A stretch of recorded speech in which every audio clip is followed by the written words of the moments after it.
당시 66세였던 조셉, 그는 뉴질랜드 출신으로 67세의 아내 장메이셴과 함께 모두 홍콩 사람이었습니다.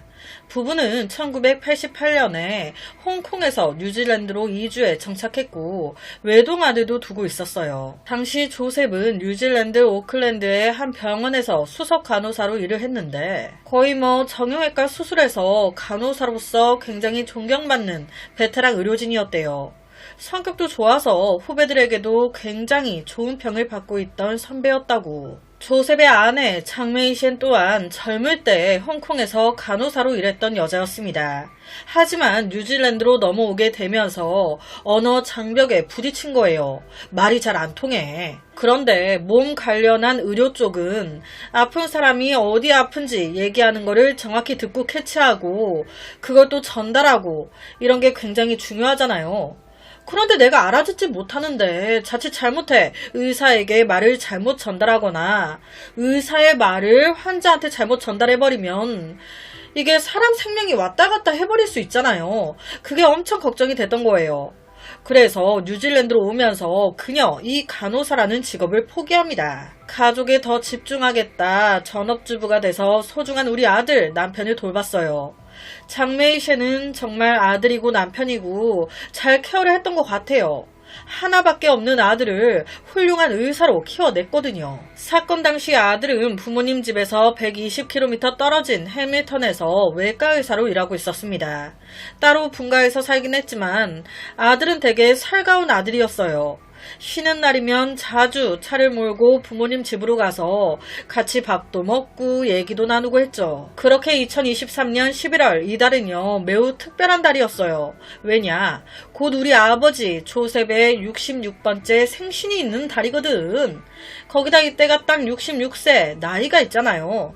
그래서 며칠 지나 은퇴 예정이기도 했습니다. 와, 드디어 몇십 년 만에 이제 이래서 해방돼 아내와 여유로운 노후를 보낼 수 있겠구나. 그러니까 11월 이달은요 조셉 플러스 가족들에게 행복만 가득한 달이었던 거죠. 아니 행복만 가득한 달이어야 했지. 내 인생이 영원히 66세에 멈추게 될 줄은 몰랐지. 2023년 11월 5일 이날은 조셉의 66번째 생일이었습니다. 그래서 아들이 아침부터 전화를 했죠. 그런데 안 받아. 엄마한테 했더니 엄마도 안 받아. 몇십 통을 해도 안 받는 거예요. 슬슬 걱정이 되기 시작한 아들은 결국 차를 몰고 부모님 집으로 가 직접 상황을 확인해 보기로 합니다. 부모님 집에 도착했을 때 아들은요 바로 몇 가지 이상한 점을 캐치해요. 지금 보시면 집이 넓어요. 마당도 있고 마당이 있으면 마당 문이 있잖아요. 이걸 항상 닫아놨던 분들인데 이날은 이상하게 마당 문이 활짝 열려있네. 뭐지? 그리고 항상 집 차고에 아빠차가 세워져 있었는데 이날은 차고에 아빠차도 없어. 뭐지? 하면서 현관문 앞으로 갔더니 웬걸 현관문이 안 잠겨 있어. 그냥 열려. 불안한 마음으로 문을 쓱 열어봤더니 집안에서 짙은 피냄새가. 곧이어 아들은 아버지 조셉이 온몸에 피를 흘린 채 거실 바닥에 쓰러져 있는 걸 발견하게 됩니다. 놀래서 바로 구조대원들에게 신고를 하게 되죠. 그런데 어라? 우리 엄마는 어디 갔어? 방을 다 뒤져봐도 우리 엄마가 안 보여. 이런 상황에 아들 바로 다시 경찰에 전화를 합니다. 7시 28분경 경찰이 현장에 도착했습니다. 집안에서 발견된 아버지 조셉은 머리에 뚜렷한 총상과 몸 여러 군데 칼자국이 있었어요. 이미 사망한 상태였습니다. 사망 시간은 24시간이 넘지 않았어. 또한 현장을 누군가 청소한 흔적이 발견됐습니다. 조셉의 직장 당직 기록에 따르면 조셉은 바로 전날인 11월 4일 근무를 마치고 밤 11시쯤 퇴근했으며 약 30분 후에 집에 돌아온 게 확인됐습니다. 그런데 조셉 이웃이 하는 소리가 해가 바뀌어 사건 당일인 5일 새벽 1시 30분쯤 조셉의 집에서 이상한 비명소리 같은 게 몇 번이나 들렸다는 거예요. 처음에 경찰은 아내가 사라진 상태였잖아요. 이거 아내가 죽이고 도망갔네 라고 생각을 했습니다. 그런데 도망갔다고 하기에는 이 집 안에 그녀의 개인 물품 다 그대로 있었고요. 무엇보다 그녀 운전을 못하는 여자였어요. 운전도 못하는 여자가 남편 차를 끌고 나갔다고? 신분증, 핸드폰 이런 거 다 놔두고? 사실상 이건 말이 안 되죠. 조셉의 몸에 여러 차례 칼자국이 있었습니다. 즉 범인의 수법이 매우 잔혹했다는 거예요.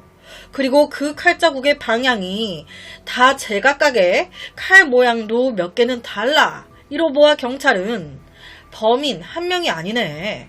한 명 이상이 죽인 거네. 현장에 금품들이 그대로 있었어요. 강도 아니라는 거죠. 잔인하게 죽인 걸로 보아 그럼 원한이었던 걸까요? 아니면 혹시 청부? 경찰은 바로 집 CCTV 확인에 들어갑니다. 거기서 결정적인 단서가 나와요. 새벽 1시가 조금 넘은 시간 노란 옷을 입은 두 명의 수상한 남자가 조셉의 집 밖을 막 서성거려. 그러더니 정확히 1시 37분에 새벽 1시 37분에 이 두 남자가 조셉 집 안으로 들어갑니다. 그리고 약 1시간 반 정도 더 지난 새벽 3시 4분경 이 두 남자 조셉의 집을 나오더니 어라? 조셉의 청록색 기아차를 타고 유유히 사라져요. 딱 이놈들이죠. 이걸 확인하자마자 경찰 라인이 딱 잡혔어요. 사라진 아내 장메이셴 이 두 남자한테 납치당했네. 경찰은 즉시 주택 주위부터 해서 수색을 시작했습니다. 제발 아내 장메이셴이라도 살아있길 바라면서. 하지만 사건 발생 나흘 뒤 2023년 11월 9일 그렇게 살아있길 바랬건만 안타깝게도 장메이셴 집에서 약 20km 떨어진 한 풀숲에서 사망한 채 발견됩니다. 그녀 또한 머리에 뚜렷한 상처가 있었고요. 사망한 지는 아무래도 4일 정도 지난 듯 보였어요. 그러니까 남편 조셉이 사망했을 때 그때 그녀도 같이 죽은 거예요. 곧이어 경찰은 장메이셴의 시신이 발견된 곳에서 약 8km 떨어진 한 길가에 세워진 조셉의 청록색 기아 승용차를 발견합니다. 이때 기가 찬 게요. 조셉의 차 번호가 예를 들면 8977이었어요. 그런데 발견했을 때 조셉의 차 번호판이 바뀌어져 있네. 1234로. 경찰은 이 차량의 뒷좌석에서 장메이셴의 DNA 혈흔을 발견합니다. 조셉과 장메이셴을 같은 날 모두 죽인 후에 이 범인들은 장메이셴의 시신만 조셉의 차에 싣고 운반. 이 풀숲에 유기한 뒤에 차까지 다 버리고 도망갔구나. 부검 결과 조셉의 머리에서 총 4개의 탄환이 발견됐습니다. 범행 도구는 공기총. 또한 그의 가슴에서 4군데의 칼이 찔린 자상, 목에 치명적인 한 번의 칼자국이 발견됐어요. 반대로 장메이셴은 무딘 물체의 연속으로 구타당하면서 사망한 게 확인됐습니다. 와, 이거 아무리 봐도 우욱해서 저지른 건 아닌 것 같아. 이거 철저히 사전에 계획된 범죄 같다. 바로 경찰은 11월 5일부터 11월 9일 사이에 해당 사건 지역에서 조셉의 차, 청록색 기아차를 보신 분은 연락달라 시민들에게 도움을 요청합니다. 이를 접한 시민들 바로 다음날 제보해요. 이 제보들을 토대로 조사했을 때 경찰은 한 명의 용의자를 올립니다. 43세의 중국의 남성 판수원. 이놈이 조셉과 장메이셴을 죽인 것 같아. 그런데 제가 앞서 그랬죠. 이 사건 범인 한 명이 아닌 것 같다고. 바로 다음날 경찰은 두 번째 용의자 26살이었던 리러펑을 또 체포합니다. 리러펑은요 억울하다 주장했어요. 조셉이 누군데 장메이셴이 누군데 전 이 사건과 관련이 없어요. 아니 형사님 보세요. 저 다리 아픈 사람이에요. 거동이 불편해 잘 서있지도 못하는데 이런 내가 어떻게 사람을 둘이나 죽이냐고요. 알려진 바에 따르면 판수원과 리러펑은 홍콩 국적을 가진 인물로 사는 건 뉴질랜드에서 수년간 살았습니다. 판수원과 리러펑은요 경찰에 체포된 그 순간부터 줄곧 일정하게 무죄만을 주장했어요. 하지만 웬걸 조사하다 보니까 판수원과 리러펑 이 사건 전에 2023년 6월부터 11월 사이에 천씨라는 여성을 살해하려고 또 시도를 했었네. 이게 밝혀지면서 살인죄 플러스 살인 모의 혐의가 또 추가됩니다. 경찰이 봤을 땐요 이 두 놈이 100% 조셉 부부를 죽인 게 맞거든. 그런데 한 가지 진짜 풀리지 않는 의문점이 조사를 해봤을 때 조셉 부부와 판수원 리러펑 크게 접점이 없는 거예요. 서로 모르는 사이야. 잘 몰라. 친분이 아예 없는데 도대체 왜 죽인 건지 그거를 도통 모르겠는 거죠. 크게 아는 사이도 아니고 친하지도 않고 조셉이라는 병원에 환자로 왔던 사람들도 아니고 그렇다고 아내와 작은 다툼이나 실랑이가 있었던 사람들도 아니고 왜 죽인 거야 도대체? 경찰은요 이 의문을 무려 2년 동안 캡니다. 그 결과 와 정확한 이유가 확인되는데 기가 차요. 판수원과 리러펑의 살인 동기는요 놀랍게도 사소한 교통사고에서 비롯된 거였습니다. 사건 며칠 전에 일어난 것도 아니에요. 이 사건은 무려 약 1년 전인 2022년 12월로 거슬러 올라갑니다. 이때 조셉이 운전을 하고 가다가 진짜 크게도 아니고 작게 접촉사고를 낸 거예요. 그 상대방이 누구? 리러펑이었습니다. 우리나라처럼 각각 보험회사들이 출동했죠. 이래저래 조사해보니까 이 사고의 원인 전적으로 리러펑한테 있어. 그런데 이를 리러펑은 받아들일 수가 없는 거예요. 이렇게 되면서 이 사건은 민사 분쟁, 법적 절차로까지 넘어갑니다. 큰 사고가 아니었어요. 가벼운 사고. 그런데 끝까지 인정하지 않으면서 법적으로까지 간 거죠. 아무래도 이때 조셉이요. 이런 모든 과정을 거치면서 리러펑 이 새끼 약간 또라이 같다라고 뭔가 느꼈던 것 같아요. 그래서 법무부에 따로 연락을 합니다. 혹시나 세상 일은 모르는 거니까 자신의 개인 주소나 개인 정보를 상대방인 리러펑이 볼 수 없었으면 좋겠다.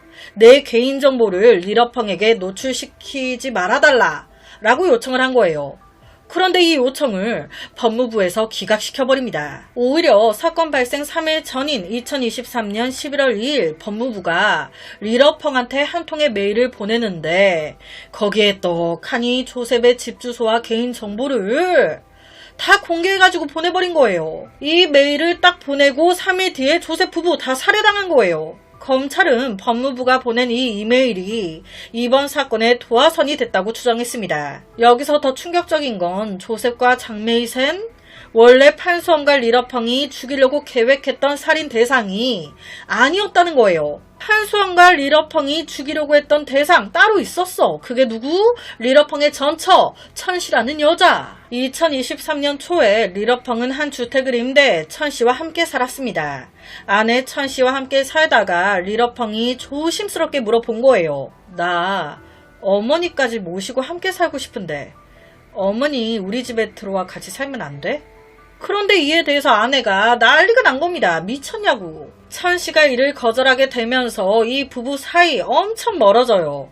결국 리러펑은 그 집에서 나와 이사를 가는데 아니 생각하면 할수록 이 천씨가 너무 괘씸했던 거죠. 우리 엄만데 모시기 싫다고. 내 엄만데. 아주 그냥 괘씸해 죽겠어. 그래서 친구한테 연락을 한 거예요. 그 친구가 누구? 판수원. 야, 나 천씨 저거 그냥 콱 죽여버리고 싶은데 네가 나 좀 도와줘라. 그렇게 둘이 천씨를 죽일 계획을 세우기 시작한 겁니다. 둘은 여러 차례 통화해서 계획을 논의하며 총, 야간 투시경, 수갑, 쓰레기봉투, 휘발유, 마스크 등등 도구를 준비하자고 얘기합니다. 그 과정에서 판수원, 야, 내가 너 죽이는 거 도와주면 나한테 있는 빚 그거 네가 대신 갚아주는 거다. 이거 잊으면 안 돼. 라고까지 얘기해요. 아니 사람이 그렇잖아요. 친구가 사람을 죽이자고 하는데 오롯이 이거를 그냥 우정으로 했겠냐고요. 판수원이 이 살인에 가담한 이유는 자기 빚을 리러펑이 갚아준다고 해서였습니다. 그렇게 2023년 11월 2일 새벽 리러펑과 판수원은 천씨의 집에 몰래 들어갔고 먼저 그 입구에서 센서와 감시 카메라에 페인트를 뿌렸습니다. 그렇게 딱 천씨 집 안으로 들어가려고 하는데 갑자기 집 앞에 차 한 대가 들어와. 생각지도 못한 돌발 상황이 이어지면서 천씨의 집 안으로 들어가려고 하다가 놀래가지고 도망간 거예요. 아니 그러면 여기서 그만둬야 될 거 아니야. 하늘이 한번 기회를 줬구만. 그런데 이 멍청한 새끼들 기회가 기회인 줄 몰라. 살인 포기하지 않습니다. 한번 실패했잖아요. 자기 아지트로 돌아와요. 아이씨 짜증나 죽겠네 진짜. 죽이고 왔었어야 됐는데. 이렇게 막 짜증을 내면서 인터넷을 킨 거죠. 그리고 내 메일을 들어간 거지. 거기서 보게 된 거예요. 뭘? 법무부에서 보낸 메일을. 아, 맞다. 저번에 접촉사고. 아, 이 조셉인가 뭔가 이 새끼 때문에 아주 짜증나 죽겠네, 진짜. 이 새끼도 그냥 확 죽여버리고 싶어. 이렇게 되면서 뭐 아니면 도다 이거야 뭐야. 천씨 살해하는데 실패했잖아요. 아쉬운 대로 너다. 살인 타겟을 바꾼 거예요. 누구로? 조셉으로. 조셉의 집 주소 아는 건 껌이었죠. 법무부에서 죽이라고 주소까지 친절하게 다 보내줬는데 이렇게 두 사람이 천시에서 조셉으로 대상을 바꾼 거예요. 이후에 며칠 동안 리러펑은 여러 차례 조셉의 집 근처를 답사하면서 살인을 철저히 준비했습니다. 그리고 2023년 11월 5일 새벽 1시가 조금 넘은 시간 리러펑과 판수원, 공기총과 흉기를 들고 조셉의 집으로 쳐들어갔죠. 검찰은 두 사람이 공기총과 흉기를 사용해 조셉을 먼저 살해했을 것으로 추정하고 있습니다. 그 후에 두 사람은 장메이셴을 공격했고 2시간 넘게 현장을 정리한 뒤에 장메이셴의 시신을 차량 트렁크에 숨겼어요. 그리고 이동 중 중간에 차 번호판을 갈아 끼우고 집에서 약 20km 떨어져 있는 풀숲으로 이동, 거기에서 시신을 유기한 뒤에 차를 버리고 도망갔죠. 이후에 재판이 진행됐어요. 그런데 무슨 이유에선지 모르겠지만 검찰의 주장을 들은 판사가 재판을 중단한 거예요. 우리 그런 거 있잖아요. 판수원과 리러펑 중 누가 조셉을 총으로 쐈냐, 누가 장메이셴을 둔기로 때렸냐, 두 사람을 죽게 만든 치명상 그걸 누가 한 거냐. 검찰은요, 그게 뭐가 중요하냐라는 거예요. 둘이 공모해서 죽인 게 팩트인 거지. 하지만 이런 검찰의 주장을 들은 판사는요, 구체적인 이유는 공개하지 않았지만 재판을 계속 진행할 경우 피고인 리러펑에게 불공평한 상황이 초래될 수 있다고 이렇게 지적하면서 재판을 중단했습니다. 현재 다음 재판 날짜가 아직 정해지지 않았어요. 즉 지금 리러펑과 판수원은 계속 구금된 상태로 추가적인 법적 절차를 기다리고 있습니다. 만약 불법 침입 및 살인 미수 혐의가 인정될 경우 두 사람은 최대 10년의 유기징역에 처해질 수 있으며 살인 혐의가 인정되면 종신형을 선고받게 될 거예요. 앞서 언급했지만 조셉 은퇴를 앞두고 있었어요.